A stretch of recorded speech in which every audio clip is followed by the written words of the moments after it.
What are good ways to track absorption, oversupply, pipeline? I mean, I saw you reference Radius Plus there. Could you talk through some of the vendors there just so people can kind of track these? Yeah. I'm sure you guys are a resource as well if you've actually, once you've probably targeted a market. But for somebody who's kind of taking this from the top of the funnel. Yep. So I think there's a ton of great consultant groups, Eric Bloom, BMS Group, Bob Copper, and then obviously leaning on management companies in particular. If you're, looking at sites, get great performance from white label, get quotes from them, lean on them, lean on developers who build in that market, operators who build in that market. And as you said, call us, call a broker, call any broker you want that's done work in that area. They probably have historical actuals in those markets to help paint a picture, or again, are aware of, all the developments going on. TrackIQ, tremendous data, StorTrack, great data, Radius, great data. It just depends, they all have little niches they fill.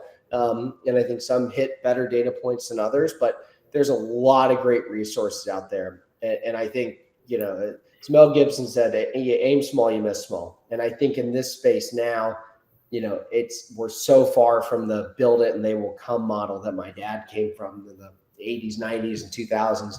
You got to make sure you're on the mark now. And so I think really taking that into consideration, drawing as much data as you can, puts you in the best light moving forward. So great question there, Peter. As far as, bull or bear, where we stand in this market, the last time we saw the slowdown development was after the GFC.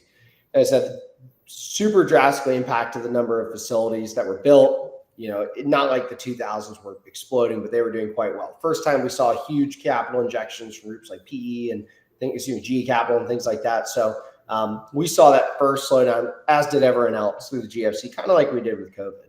But limiting supply drives stronger pricing. As I said, we see that absorption in the market. We see occupancies level out. We see prices as a result start to follow suit. Again, in 2009, occupancies were above 90%. And I think we really going to see that push come forward here, create super strong pricing power for owners and operators. So we see this acceleration of rates through the early teens. Occupancy as well follows suit just due to the lack of construction all of a sudden. It may take us another 12 to 24 months to get there for absorption to happen because there was so much product delivered.